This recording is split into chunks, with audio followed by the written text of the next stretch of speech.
Malam ini saya nak kongsi dengan para jemaah berkaitan dengan satu hadis Nabi SAW berkaitan dengan kurniaan dan keluasan rahmat Allah Subhanahu wa taala. Atau secara khususnya dalam hadis ini dia ceritakan berkaitan dengan amalan-amalan yang menyamai pahala sedekah. Bismillahirrahmanirrahim. Assalamualaikum warahmatullahi wabarakatuh. Innal hamdalillah nahmaduhu wa nasta'inuhu wa nastahdihi wa nastaghfiruh wa natubu ilaihi wa na'udzu billahi min shururi anfusina wa sayyiati a'malina man yahdihillahu fala mudilla lahu wa man yudlilhu falan tajida lahu waliyyan mursyida. Ashhadu an la ilaha illallah wahdahu la syarika lah wa nashhadu anna Muhammadan abduhu wa rasuluh. Allahumma salli wa sallim ala habibina wa syafi'ina Muhammad ibn Abdullah wa ala alihi wa sahbihi wa man tabi'ahu wa wala. Subhanaka la ilma lana illa ma 'allamtana innaka antal alimul hakim wa la hawla wa la quwwata illa billahil aliyil azim. Allahumma ja'alna minal ladzina yattabi'una al-qawla fayattabi'una ahsana. Allahumma amin amin fa amma ba'd. Yang saya hormati Tuan Imam, Tuan Bilal, seluruh ahli jawatan kuasa masjid, para jemaah muslimin, muslimat yang dirahmati Allah. Alhamdulillah, pertamanya kita merafakkan syukur kita kehadrat Allah Subhanahu wa taala atas segala nikmat kurniaan Allah kepada kita, yang mana apa yang kita kecapi, yang kita nikmati, yang kita miliki pada hari ini semuanya bukanlah milik kita melainkan kurniaan daripada Allah Subhanahu wa taala. Maka dengan sebab itu wajiblah kita bersyukur kepada Allah dengan cara kita melaksanakan segala perintahnya dan meninggalkan segala larangannya. Alhamdulillah, kita juga bersyukur kerana Allah Subhanahu wa taala berikan taufik untuk kita hadir ke masjid pada malam ini melaksanakan solat fardu maghrib secara berjamaah. Dan kita duduk iktikaf di dalam masjid, duduk dalam majlis ilmu. Mudah-mudahan masa yang kita luangkan untuk berada di rumah Allah ini diberikan ganjaran yang selayaknya. Seperti mana Nabi SAW menyatakan, Sab'atun yuzilluhumullahu fi zillihi yawma la zilla illa zilluh. 7 golongan yang akan mendapat naungan arasy Allah Subhanahu wa taala di hari akhirat kelak, hari di mana tidak ada naungan yang lain melainkan hanya naungan daripada Allah. Antara 7 golongan ini, rajulun qalbuhu mu'allaq bil masajid, lelaki yang mana hatinya terikat dengan masjid.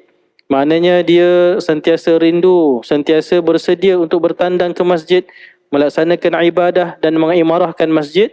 Maka di hari akhirat dia akan dapat tempat VIP special di akhirat di bawah naungan arasy Allah Subhanahu wa taala. Jadi mudah-mudahan kita semua tergolong di kalangan mereka, amin. Para jemaah dirahmati Allah, alhamdulillah kita juga sekarang ini berada pada hari-hari yang terakhir dalam bulan Muharram. Kita malam 28 Muharram, yang mana bulan Muharram ini termasuk di antara bulan-bulan yang diberkati, bulan-bulan yang dimuliakan, kerana dia juga adalah bulan haram, yang mana bulan haram ini ada 12 bulan, Zulqa'dah, Zulhijjah, bulan Muharram dan juga bulan Rajab. Nabi SAW suka berpuasa pada bulan-bulan yang haram. Nabi SAW menambahkan amalnya pada bulan-bulan haram kerana digandakan pahala padanya. Bahkan bulan ini kita menjadikan dia sebagai bulan yang kita menyambut kedatangan tahun baru. Kerana dalam kalender Islam, bulan Muharram ini adalah bulan yang pertama. Walaupun bulan Muharram ini sebagai bulan pertama dalam kalender Islam bukanlah ditetapkan oleh Nabi SAW. Iaitu ditetapkan ataupun diputuskan oleh Sayyidina Umar Al-Khattab bila mana kerajaan Islam itu sudah berkembang luas. Maknanya banyak negara-negara telah diperintah oleh umat Islam, maka urusan kerajaan antara Madinah, kerajaan pusat, dengan kerajaan-kerajaan umat Islam di negeri-negeri yang lain itu, maka urusannya menggunakan surat menyurat. Jadi tarikh yang diletakkan itu tidak ada tahun padanya. Maka dengan sebab itu Sayyidina Umar dia berbincang dengan para sahabat yang lain pada waktu itu untuk menentukan tahun yang nak diletakkan sebagai tahun yang pertama dalam kalender Islam, maka diputuskan ialah pada tahun bermulanya tahun penghijrahan Nabi SAW. Dan bulan yang pertama yang diletakkan dalam kalender Islam itu adalah bulan Muharram. Antara hikmahnya, kerana pada bulan Muharram ini ramai orang baru balik daripada mengerjakan ibadah haji. Jadi mereka ni nak mulakan semula kehidupan mereka, mulakan semula perniagaan mereka, mulakan semula pekerjaan mereka, maka dipilih Muharram sebagai bulan yang pertama. Ada juga ulama yang menyatakan Muharram ini dipilih juga kerana pada bulan Muharram inilah maknanya bibit-bibit penghijrahan Nabi sallallahu alaihi wasallam itu telah bermula. Kita tahu hijrah Nabi itu bukanlah pada bulan Muharram, dia berlaku pada bulan Rabiul Awal. Dalam banyak riwayat dinyatakan bulan Rabiul Awal. Jadi kenapa kita letakkan bulan pertama dalam kalender hijrah itu bulan Muharram? Jadi antara ulama sebut kerana perancangan kepada hijrah Nabi SAW itu telah bermula daripada sebelum itu lagi bulan Safar, bahkan seawal bulan Muharram. Jadi Alhamdulillah, mudah-mudahan kita manfaatkan masa dalam bulan yang mulia ini untuk kita menambahkan amal soleh kita, dan mudah-mudahan digandakan ganjaran daripada amalan yang kita lakukan pada bulan yang baik ini insya-Allah. Para jemaah dirahmati Allah, pada malam ini saya nak kongsi dengan para jemaah berkaitan dengan satu hadis Nabi SAW berkaitan dengan kurniaan dan keluasan rahmat Allah Subhanahu wa taala. Atau secara khususnya dalam hadis ini dia ceritakan berkaitan dengan amalan-amalan yang menyamai pahala sedekah. An Abi Dzar radhiyallahu anhu, inna unasan min ashabi Rasulillah sallallahu alaihi wasallam qalu lin Nabi sallallahu alaihi wasallam, ya Rasulullah, dhahaba ahlud duthur bil ujur, dhahaba ahlud duthur bil ujur, yusalluna kama nusalli wa yasumuna kama nasum wa yatasaddaquna bi fuduli amwalihim. Qal awalaysa qad ja'ala Allahu lakum ma tusaddiqun, inna lakum bi kulli tasbihatin sadaqah wa kulli takbiratin sadaqah wa kulli tahmidatin sadaqah wa kulli tahlilatin sadaqah wa amrin bil ma'ruf sadaqah wa nahyin 'anil munkar sadaqah wa fi bud'i ahadikum sadaqah. Qalu ya Rasulullah, ayati ahaduna syahwatahu wa yakuna lahu fiha ajrun? Qal ara'aytum law wada'aha fil haram akana wa alayhi wizrun? Qal ara'aytum fakadzalika idza wada'aha fil halal kana lahu ajrun. Hadis rawahu Muslim. Daripada Abu Dzar radhiyallahu anhu bahawa beberapa orang sahabat berkata kepada Rasulullah sallallahu alaihi wasallam, ya Rasulullah, orang-orang yang banyak hartanya telah pergi membawa pahala yang banyak. Mereka bersembahyang seperti kami bersembahyang. Mereka berpuasa seperti kami berpuasa. Tetapi mereka boleh bersedekah dengan lebihan harta mereka.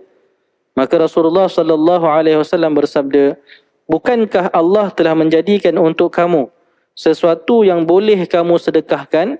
Sesungguhnya bagi kamu dengan setiap kali takbir, yang ini mengucapkan Allahu Akbar, adalah sedekah. Setiap kali kamu tahmid, mengucapkan Alhamdulillah, adalah sedekah. Setiap kali tahlil, mengucapkan La ilaha illallah, adalah sedekah. Amar ma'ruf, iaitu menyeru kepada yang ma'ruf, juga adalah sedekah. Nahi mungkar, mencegah kemungkaran, adalah sedekah. Dan pada kemaluan kamu, iaitu ketika menggauli isteri kamu, juga adalah sedekah. Para sahabat bertanya, ya Rasulullah, apakah apabila seseorang daripada kalangan kami memuaskan nafsu syahwatnya, dia boleh mendapat pahala sedekah? Jawab baginda sallallahu alaihi wasallam, apakah pandangan kamu sekiranya seandainya dia memuaskan nafsu syahwatnya pada yang haram? Adakah ia dikenakan dosa? Begitulah sebaliknya, kalau dia memuaskannya pada perkara yang halal, maka dia akan mendapat pahala. Hadis ini dalam diriwayatkan oleh Imam Muslim dalam kitab zakat, bab penjelasan bahawa sedekah itu merangkumi segala jenis kebaikan. Para jemaah dirahmati Allah, dalam hadis ini kita lihat berkaitan dengan beberapa amalan yang diajarkan oleh Nabi SAW kepada para sahabat, yang mana para sahabat yang bertemu dengan Nabi sallallahu alaihi wasallam ini, mereka ini di kalangan orang-orang Muhajirin. Yang mana mereka yang kalangan Muhajirin ini juga ada sebahagian besar mereka orang yang susah, orang yang fakir, orang yang miskin. Maka mereka ini bertemu dengan Nabi sallallahu alaihi wasallam untuk mengadukan kepada Nabi beberapa perkara. Yang diadukan kepada Nabi SAW ini adalah berkaitan dengan orang-orang kaya, yang mana mereka mempunyai kelebihan harta. Mereka sebut kepada Nabi, ya Rasulullah, orang-orang kaya ini telah memborong pahala semuanya. Kenapa mereka memborong pahala? Kerana mereka sembahyang sama macam kami sembahyang. Mereka puasa, sama kami pun boleh berpuasa. Tapi mereka bersedekah dengan harta yang Allah berikan kepada mereka, sedangkan kami tak boleh bersedekah kerana kami tak mempunyai harta macam mereka. Jadi inilah maknanya sikap para sahabat. Bukan mereka dengki, dia bukan iri hati, tetapi mereka ni berlumba-lumba nak melakukan kebaikan. Bila Nabi SAW mengajarkan sesuatu amalan, kelebihan terhadap amalan-amalan yang tertentu, maka sahabat ini berusaha untuk melaksanakan amalan tersebut. Jadi bila Nabi ajarkan tentang salat, sahabat segera melaksanakan salat. Nabi mengajarkan tentang zikir, sahabat segera berzikir. Tapi bila Nabi sebut tentang fadilat orang yang bersedekah dengan hartanya, jadi para sahabat sedih kerana mereka tidak mempunyai harta untuk disedekahkan. Sedangkan sebahagian daripada kalangan sahabat yang kaya, mereka mampu bersedekah, mampu berwakaf, mereka mampu untuk membayar zakat. Jadi banyak yang boleh mereka manfaatkan dengan harta kekayaan yang mereka ada, yang mana di kalangan sahabat yang miskin mereka tak boleh nak buat, jadi mereka sedih. Jadi inilah sikap para sahabat yang mana disebut dalam Quran, kita ini sebagai orang beriman, fastabiqul khairat, berlumba-lumbalah melakukan kebaikan. Jadi dalam bab mana melaksanakan ibadah, dalam bab mendapatkan pahala yang banyak, maka kita kena bersungguh-sungguh mencarinya dan mendapatkannya. Jadi bila ditanyakan kepada Nabi SAW tentang keadaan mereka yang tak mampu bersedekah seperti orang-orang yang kaya, maka Nabi SAW menjawab dengan beberapa amalan yang disebutkan dalam hadis, yang mana Nabi menyatakan, bukankah Allah Subhanahu Wa Taala telah menjadikan untuk kamu sesuatu yang boleh kamu sedekahkan. Jadi Nabi kata, kamu pun ada benda kamu boleh sedekahkan. Jadi sebenarnya dalam bab sedekah ni, kalau kita baca atau nak dibahaskan panjang, ataupun kita boleh kata banyak fadilat sedekah yang disebut dalam Quran dan juga dalam hadis, yang menyebabkan sahabat ini sangat teruja untuk melakukan amalan sedekah. Antara yang kita biasa baca dalam Al-Quran, Allah Subhanahu Wa Taala berfirman, wa anfiqu mimma razaqnakum min qabli an ya'tiya ahadukumul maut fayaqul rabbi laula akhartani ila ajalin qarib fa'asaddaqa wa akun minas salihin. Jadi dalam Quran Allah SWT berfirman, dan berinfakkanlah kamu ataupun belanjakanlah daripada apa yang kami rezekikan kepada kamu sebelum datangnya kematian. Kerana setelah datangnya kematian, maka mereka akan menyatakan, Rabbi laula akhartani ila ajalin qarib. Kalaulah boleh, ya Allah, engkau lambatkan sikit aku daripada kematian, nescaya aku akan bersedekah dan aku akan menjadi di kalangan orang-orang yang soleh. Maknanya, betapa besarnya pahala sedekah ini, sehinggakan orang-orang yang telah mati, kalau diberi peluang nak suruh lambatkan sikit kematian itu, dan apa amalan yang dia nak lakukan? Yang pertama, dia nak bersedekah. Yang kedua, dia nak melakukan amal soleh. Jadi kenapa keutamaan dalam amalan yang dia nak lakukan ketika mereka diberikan peluang untuk hidup kembali itu sedekah? Kerana sedekah itu pahalanya sangat besar. Itu yang pertama. Yang kedua, kerana pahala sedekah. Amalan sedekah ini amalan yang tak terikat dengan masa. Memanglah ada sedekah yang wajib seperti zakat. Zakat zakat harta simpanan kan, dan zakat fitrah tu ada masa-masa yang telah ditetapkan, ditentukan. Tapi sedekah itu secara umumnya tidak terikat dengan masa, boleh bersedekah bila-bila masa sahaja. Kalau orang tu diberikan hidup kembali, maka dia boleh terus saja bersedekah. Jadi itulah amalan yang orang yang mati kalau diberikan peluang hidup dia nak buat. Kerana apa? Kerana amalan itu tak terikat dengan masa, tak terikat dengan tempat. Kalau solat tu kena ikut waktunya kan, tetapi sedekah itu tak terikat dengan masa, tak terikat dengan tempat. dan pahalanya yang besar, yang mana dalam Quran Allah sebut kan, mathalul ladzina yunfiquna amwalahum kamathali habbatin ambatat sab'a sanabila fi kulli sumbulatin mi'atu habbah. Perumpamaan orang yang menginfakkan hartanya di jalan Allah seumpama sebatang pohon yang padanya ada 7 tangkai. Setiap tangkai itu ada 100 biji buah. Jadi kalau 7 kali 100 biji itu maknanya ada 700 hasil ataupun buah daripada amalan yang kita lakukan, iaitu bersedekah. Jadi pahalanya banyak. Sebab tu Nabi dalam hadis yang lain Nabi sebut, amalan setiap anak Adam ini bila dia berniat melakukan kebaikan, dia belum buat lagi, baru niat, Allah bagi dia pahala yang sempurna.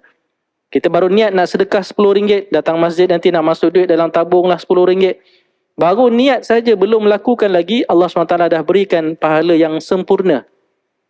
Dan bila dia melakukan perkara tersebut, dia datang masjid dah, masukkan duit RM10 dalam tabung, daripada amalan dia itu, Nabi kata akan digandakan antara 10 sampai 700 kali ganda. Maknanya amalan kita ini tak ada yang satu amalan tu satu kali je dapat satu, buat satu dapat satu. Allah bagi kita buat satu dapat 10 sampai 700 maksimum. Maknanya maksimum tu 700 yang kita baca dalam ayat Quran ini, amalannya adalah bersedekah. Dan ada amalan-amalan lain yang tidak terhitung banyaknya. Macam kita lah kerja kerajaan. Kan, gaji tu ada gaji minimum, ada gaji maksimum, dah ditetapkan. Tapi orang kerja swasta, kerja sendiri ke, mungkin gajinya itu tak ada hitungan. Mana tak ada had dia. Jadi begitulah dalam bab amalan, maka amalan bersedekah itu pahalanya sangat besar. Sehinggalah dicemburui oleh para sahabat bila ada di kalangan mereka yang boleh bersedekah, melakukan amalan yang besar pahalanya, tapi mereka tidak mampu melaksanakannya. Justru Nabi mengajarkan beberapa amalan. Yang pertama, Nabi sebut, innalakum bikulli tasbihatin sadaqah. Sesungguhnya bagi kamu, setiap kali kamu bertasbih, tasbih kita mensucikan Allah, kita menyebut subhanallah, baginya pahala sedekah. Maknanya kita ni kalau mungkin tidak mampu bersedekah dengan duit, dengan harta, dengan kekayaan, walaupun itu lebih afdal, sedekah dengan harta, sedekah dengan duit, dengan kekayaan kita tu kan, tetapi kita tak mampu, maka ada option lain nak mendapatkan pahala yang sama, iaitulah kita banyakkan berzikir mengingati Allah. Yang pertama Nabi sebut kulli tasbihah, iaitu kamu bertasbih subhanallah mendapat pahala sedekah. Wa kulli takbiratin sadaqah, dan kemudian kamu bertakbir Allahu Akbar juga mendapat pahala sedekah. Wa kulli tahmidatin, kamu mengucapkan alhamdulillah juga mendapat pahala sedekah. Wa kulli tahlilatin sedekah, dan setiap kali kamu bertahlil mengucapkan la ilaha illallah, maka dia mendapat pahala sedekah. Jadi ini zikir-zikir yang diajarkan oleh Nabi yang boleh jadikan amalan untuk kita. Dan setiap kita melafazkan zikir ataupun tasbih, takbir, tahmid, tahlil ini, maka kita mendapat pahala seperti orang yang bersedekah. Itulah kayanya Allah, luasnya rahmat Allah, memberikan option kepada orang beriman untuk sentiasa dia mendekatkan diri dengan Allah dengan amalan-amalannya. Dalam hadis yang lain juga ada disebutkan, di kalangan sahabat yang miskin, yang susah ini, jumpa Nabi beritahu perkara yang sama, mengadu tentang orang-orang kaya yang diberikan kelebihan hartanya, mereka mampu bersedekah, mampu berwakaf, mampu menginfakkan hartanya di jalan Allah, mampu membayar zakat. Maka Nabi mengajarkan satu amalan yang boleh menandingi amalan orang yang sekarang dan orang yang terkemudian, iaitulah setiap kali kamu selesai salat, maka kamu bertakbir, tasbih 33 kali, tahmid 33 kali, dan takbir 33 kali. Jadi ini diajarkan oleh Nabi SAW.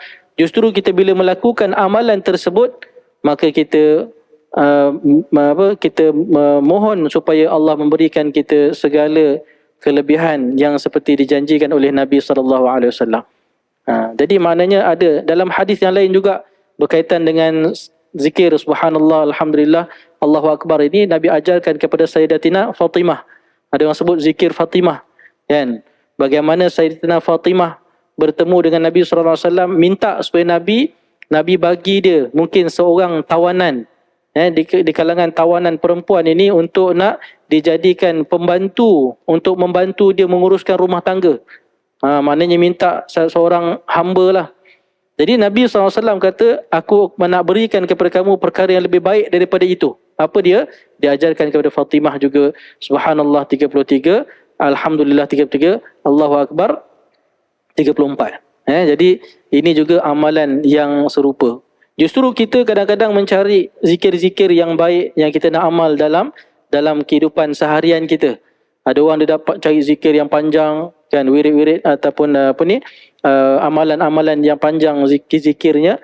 Jadi inilah amalan yang diajarkan oleh Nabi sallallahu alaihi wasallam yang maksur, justru mudah dilafazkan tetapi besar pahalanya. Kemudian dalam hadis Nabi sallallahu alaihi wasallam menyatakan wa amrin bil ma'rufi sadaqah, dan menyeru kepada yang ma'ruf juga mendapat pahala sedekah. Menyuruh yang ma'ruf ini kita mengajak orang kepada kebaikan. Seperti mana dalam hadis yang lain Nabi sebut kullu ma'rufin sadaqah, setiap kebaikan yang ma'ruf itu sedekah. Mengajak orang kepada yang ma'ruf juga satu sedekah. Bahkan dia bukanlah perkara yang sunat, dia juga termasuk dalam perkara yang fardu. Mengajak yang ma'ruf ni perkara fardu kifayah. Begitu juga mencegah kemungkaran juga menjadi kefarduan. Seperti mana firman Allah Subhanahu wa taala, kuntum khaira ummatin ukhrijat linnas ta'muruna bil ma'ruf wa tanhauna 'anil munkar wa tu'minuna billah. Kamu wahai Muhammad adalah sebaik-baik umat yang dilahirkan bagi faedah umat manusia, kerana kamu menyeru yang ma'ruf, iaitu menyeru kepada kebaikan, dan melarang daripada segala perkara mungkar, dan kamu beriman kepada Allah dengan sebenar-benar keimanan. Justru kita ini dijadikan oleh Allah SWT, antara tanggungjawab kita adalah menyeru yang ma'ruf, mencegah kemungkaran. Dahlah itu tanggungjawab kita, tapi kayanya Allah dengan kewajipan yang Allah perintahkan itu, bersamanya pahala yang besar Allah ganjarkan. Kita kalau kira dengan keadaan kita ni yang status hamba, kita patut bekerja tanpa mengharapkan apa-apa pun balasan. Kerana apa? Kerana hutang kita ni dengan Tuhan, dengan Allah. Kan, kita ni lebih banyak kita diberikan daripada kita memberikan sesuatu kepada Allah dari segi ibadah kita. Tetapi kayanya Allah, dengan setiap apa yang kita lakukan kerana Allah, maka diberikan pahala yang besar. Antaranya dengan kita melakukan kewajipan menyeru yang ma'ruf dan mencegah kemungkaran. Dan ini juga menjadi fardu kifayah, maknanya menjadi kewajipan yang mesti kita laksanakan kepada umat, menyeru yang ma'ruf, mencegah kemungkaran. Dan menyeru yang ma'ruf, mencegah kemungkaran ini juga perkara yang mesti dilakukan sekali. Tak boleh kita ambil menyeru yang ma'ruf saja, mencegah kemungkaran kita tinggalkan. So ada orang kata tak apa, kita seru je yang ma'ruf dulu, nanti secara automatik kemungkaran akan hilang, akan terhapus. Tuan-tuan yang dirahmati Allah, dalam Quran Allah tak pisahkan tu, menyeru yang ma'ruf kemudian mencegah mungkar, kedua-duanya kena jalan serentak. Kalau kita menyeru yang ma'ruf tapi meninggalkan mencegah kemungkaran, maka dia jadi tak balance. Tak balance kenapa? Kerana bila kita hanya fokus pada perkara yang ma'ruf, kemungkaran kita tidak benteras. Apa yang berlaku, kemungkaran juga akan terus berleluasa, dan perkara itu akan merosakkan orang yang lain. Seperti mana yang disebutkan oleh Syekh Abu Hasan Ali An-Nadawi dalam kitabnya Hadza ma khusra al-alam bin hitatil muslimin. Inilah perkara yang merugikan alam ini dengan kejatuhan umat Islam. Kita tahu kejatuhan khilafah Turki Osmaniyah pada tahun 1924. Tak jauh dengan kita ni. Dah 99 tahun. Kalau mungkin ratus-ratus tahun tu jauh lah. Tapi ini 1924 jatuhnya khilafah umat Islam, khilafah Turki Osmaniyah. Dalam kitab tu dia sebutkan antara faktor yang menyebabkan kejatuhan khilafah Turki Osmaniyah apabila golongan-golongan Sufi. Sufi ni contoh kumpulan-kumpulan tarekat. Mereka meninggalkan siasah. Mana mereka meninggalkan urusan mentadbir negara umat Islam. Maka mereka sibuk dengan majlis-majlis mereka, majlis zikir, majlis ilmu, tapi membiarkan negara itu diuruskan oleh orang yang tidak tak berkenan dengan agama. Jadi apa yang berlaku akhir sekali berlaku kerosakan sehingga jatuhlah khilafah Turki Osmaniyah. Antara puncanya itulah bila golongan sufi, golongan-golongan tarikat ini mereka mengasingkan diri daripada urusan negara. Jadi sebab itulah kita kena kena seimbang. Maknanya dalam masa kita menyuruh kepada kebaikan, kita juga mencegah kepada perkara kemungkaran. Bayangkan kalau orang seronok maknanya melakukan program-program untuk kebaikan atau program-program agama, tapi dalam masa yang sama program maksiat sama naik. Jadi apakah dia boleh menyelesaikan masalah? Tak menyelesaikan masalah. Bahkan dia menjadi semakin rosak. Sebab itulah ada juga ustaz-ustaz yang menyatakan bahawa kita jangan memisahkan majlis antara kaum tua dan kaum muda. Ada dibezakan, contohnya majlis kaum tua ni di masjid, majlis kaum muda ni tempat-tempat hiburan, ataupun di tempat-tempat yang lain, tempat orang berhibur dan sebagainya. Maknanya orang muda tak nak pergi masjid sebab ni sana tempat orang tua berkumpul. Orang muda tak nak pergi majlis ilmu sebab sana tempat orang tua. Kita orang muda ni pergi tempat hiburan dan sebagainya. Jadi ini pemisahan yang boleh merosakkan generasi muda. Maka tanggungjawab ini mesti dah dilakukan supaya ianya seimbang, menyeru kepada yang ma'ruf dan mencegah kemungkaran. Justru orang yang melakukan tanggungjawab ini, maka baginya pahala yang besar seperti mana disebut dalam hadis, menyamai pahala orang yang bersedekah. Dan dalam hadis yang terakhir Nabi kata wa fi budhi ahadikum sedekah, dan pada kemaluan seorang setiap daripada kamu itu adanya sedekah. Jadi sahabat pelik Nabi sebut begitu. Maksud Nabi itu ketika seseorang menggauli isterinya, maka dia mendapat pahala sedekah. Jadi sahabat tanya, ya Rasulullah, adakah jika seseorang daripada kami ini memuaskan syahwatnya pun boleh mendapat pahala? Maknanya dia menggauli isterinya boleh mendapat pahala. Maka Nabi SAW menyatakan, ara'aitum, apa pandangan kamu kalaulah syahwat itu didorongkan, dilepaskan pada perkara yang haram, bukankah ia mendapat dosa? Maka begitulah sekiranya ia dipuaskan pada perkara yang halal, maka baginya pahala. Jadi maknanya dalam bab seseorang menggauli isterinya juga Nabi SAW kata mendapat pahala sedekah.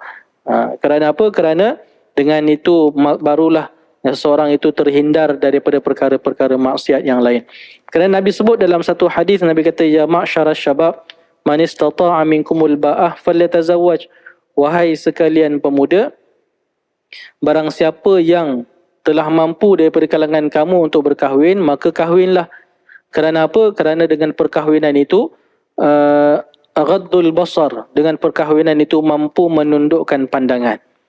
Wa ahsanu lil faraj, dan dengan perkahwinan itu mampu menjaga kemaluan. Maksudnya mampu menjaga kehormatan. Justru Nabi SAW menggalakkan anak-anak muda yang telah mampu berkahwin untuk segerakan perkahwinan. Kerana boleh jaga dua perkara ni, jaga kehormatan dan menundukkan pandangan. Kalau nak dalam hadis tu juga Nabi sebut, kalaulah masih belum mampu, maka banyakkanlah berpuasa. Kerana puasa itu memberi pelindung, perisai kepada orang-orang yang beriman. Jadi para jemaah dirahmati Allah, ini yang disebut dalam hadis yang pertama saya sebut malam ini. Kemudian pada hadis yang berikutnya juga Nabi SAW menyebutkan berkaitan dengan amalan yang dilakukan yang boleh menyamai pahala sedekah. Hadis ini diriwayatkan oleh Abi Hurairah, yang mana Nabi SAW bersabda, kullu sulama minan nasi alaihi sadaqah, kulla yawmin tatlu'u fihi syams ta'adilu baina ithnaini sadaqah, wa tu'inu ar-rajul fi dabbatihi fatahmiluhu 'alayha aw tarfa'u lahu 'alayha mata'ahu sadaqah, wal kalimatu at-tayyibah sadaqah, wa bi kulli khutwatin tamshiha ila as-salah sadaqah, wa tumitul adha 'ala at-tariq sadaqah. Iaitu daripada Abu Hurairah radhiyallahu anhu, beliau berkata, Rasulullah sallallahu alaihi wasallam bersabda, Setiap sendi manusia itu wajib bersedekah dan pada setiap hari. Kamu berlaku adil terhadap dua orang yang berkelahi adalah sedekah. Kamu menolong lelaki pada tunggangannya, iaitu dengan kamu menolongnya untuk menaiki tunggangannya, atau kamu menolong mengangkat barang-barang ke atas tunggangannya adalah sedekah. Setiap perkataan yang baik juga adalah sedekah. Setiap langkah kamu berjalan untuk sembahyang, untuk menuju ke masjid adalah sedekah. Dan kamu membuang sesuatu yang menyakiti di jalan juga adalah sedekah. Ini juga hadis berkaitan dengan amalan-amalan yang boleh dilakukan, yang mana ganjaran pahalanya menyamai ganjaran mereka yang bersedekah. Yang pertama Nabi sebut ta'dilu bainatsnaini. Ta'dilu bainatsnaini sedekah. Maknanya kamu melakukan keadilan ataupun berlaku adil terhadap dua orang yang berkelahi, maka mendapat pahala sedekah. Kalau kita tahu kawan kita itu mungkin dia ada perselisihan faham dengan kawan yang lain, maka kita jadi orang tengah untuk mendamaikan ataupun menjadi mengadili untuk mendapat keadilan. Jangan pula kita jadi batu api, kan? Kawan tu dah bergaduh dah dengan seorang lagi, kita pula jadi batu api, panas keadaan. Jadi itu yang tidak patut. Yang sepatutnya kita menjadi orang tengah yang mengadili antara dua orang ataupun mendamaikan antara keduanya, maka mendapat pahala sedekah. Kemudian yang kedua Nabi sebut wa tu'inur rajul fi dabbatih, ialah kamu menolong seorang lelaki pada tunggangannya. Menolong pada tunggangan ni maksudnya kita tolong dia naik atas tunggangan dia. Kalau zaman Nabi tu mungkin naik unta ataupun naik kuda ataupun naik himar, maka kita tengok payah dia nak naik, maka kita pun bantu dia untuk naik, maka mendapat pahala sedekah. Jadi mungkin hari ini tak adalah kita bawa unta, bawa keldai, bawa kuda, kan, tetapi mungkin tunggangan dengan maksud kenderaan kita. Jadi kita mungkin perjalanan kita sama, nak menuju ke masjid, maka kita pun tumpangkan dia, mudah-mudahan mengikut pada apa yang diajarkan oleh Nabi ini mendapat pahala sedekah. Ataupun kita membantu dia dalam mengangkat barang-barangnya ke atas tunggangannya.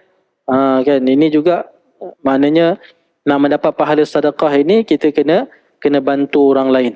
Bantu sama ada tumpangkan dia atau mengangkat barang-barangnya, menaiki tunggangannya, atau kita bantu hantar ke tempatnya. Jadi mendapat pahala sedekah. Wa bikulli khutwatin, dan setiap langkah tamsyiha ila salah, yang dia melangkahkan kaki ke tempat solat, maka juga mendapat pahala sedekah. Jadi kita ni berjalan menuju ke masjid, maka setiap langkah kita itu akan diberikan pahala sedekah. Seperti mana Nabi SAW menyatakan dalam hadis, man ghada ilal masjid aw raha a'addallahu lahu nuzulan kullama ghada aw raha. Maksudnya, barang siapa yang pergi ke masjid ataupun pulang daripadanya, Allah akan menyediakan baginya suatu tempat di syurga setiap kali dia pergi ataupun dia pulang. Jadi maknanya banyak hadis yang menceritakan berkaitan kelebihan kita keluar daripada rumah menuju ke masjid untuk melaksanakan solat. Dalam satu hadis yang lain, iaitu Imam Muslim meriwayatkan daripada Jabir radhiyallahu an, terdapat sebidang tanah yang kosong berdekatan dengan Masjid Nabawi, maka Bani Salamah ingin berpindah untuk tinggal berhampiran dengan masjid. Berita tersebut sampai kepada pengetahuan Rasulullah sallallahu alaihi wasallam, dan baginda bersabda kepada mereka, telah sampai kepadaku berita bahawa kamu ingin berpindah dan tinggal berhampiran dengan masjid. Maka mereka menjawab, benar ya Rasulullah, ada tanah kosong, jadi kami duduk jauh daripada Masjid Nabawi, maka kami nak pindah dekat dengan masjid supaya senang kami nak berangkat, kami nak mengerjakan solat di masjid. Maka Nabi SAW menjawab, wahai Bani Salamah, tinggallah di rumah kamu kerana kamu akan mendapat pahala pada setiap langkah kaki kamu ke masjid. Tinggallah di rumah kamu kerana kamu akan mendapat pahala pada setiap langkah kaki kamu ke masjid. Maka mereka berkata, alangkah baiknya jika kami tidak berpindah. Dalam riwayat Muslim disebut pada akhir hadis, sesungguhnya bagi setiap langkah itu diangkat satu darjat. Maknanya kan orang yang pergi ke masjid, tak kiralah sama ada dia menaiki kenderaan ataupun dia berjalan kaki ataupun dia naik apa jugalah kenderaan itu, setiap langkah yang dilalui itu, setiap jarak yang dilalui itu baginya pahala dan diangkatkan darjat di sisi Allah Subhanahu wa taala. Ganjaran pahala akan bertambah setiap kali menghadapi kesusahan untuk pergi ke masjid, khususnya untuk menghadiri solat Isya' dan solat subuh secara berjemaah. Ini disebutkan di dalam satu hadis Nabi SAW bersabda, Bashiril masya'ina fi zulami ilal masajid bin nurit tam yaumal qiyamah. Berilah berita gembira kepada mereka yang berjalan ke masjid di waktu gelap gelita. Mereka akan mendapat cahaya yang sempurna pada hari kiamat. Jadi ini juga menunjukkan bahawa ganjaran orang-orang yang berjalan menuju ke masjid, iaitulah diberikan cahaya yang sempurna di hari akhirat. Dalam hadis yang lain Nabi sebut as-salatu nur, salat tu cahaya. Sama ada cahaya pada wajahnya di bumi, di dunia lagi Allah dah tunjukkan, ataupun cahaya di hari akhirat kerana dia berusaha melaksanakan solatnya, dan solat itu dilaksanakan dalam keadaan berjemaah di masjid, itu lagi satu keutamaan. Kemudian yang terakhir dalam hadis yang kedua ini Nabi sebut wa tumitul adza 'anit tariq sadaqah, iaitu kamu membuang ataupun mengalihkan sesuatu perkara yang menyakiti di jalanan juga akan mendapat pahala sedekah. Jadi kita dituntut untuk menjaga hak jalan. Hak jalan yang kita lalui itu antaranya dengan kita mengalihkan sesuatu yang menghalang atau menyakiti di jalanan. Dan dalam satu hadis Nabi sebut al-imanu bid'un wa sab'una syu'bah, a'laha syahadatu an la ilaha illallah wa adnaha imatatul adza 'anit tariq. Iman itu mempunyai 70 cabang. Yang paling tinggi ialah bersaksi bahawa tiada Tuhan melainkan Allah, dan yang paling rendah ialah membuang sesuatu yang menyakiti di jalanan. Maknanya tanda kita ni orang beriman, bila melihat sesuatu yang menghalang ataupun menyakiti di jalanan, kita segera alihkan kerana ia mungkin akan mengganggu dan menyakiti orang yang lain. Kan kita jalan tu nampak ada batu.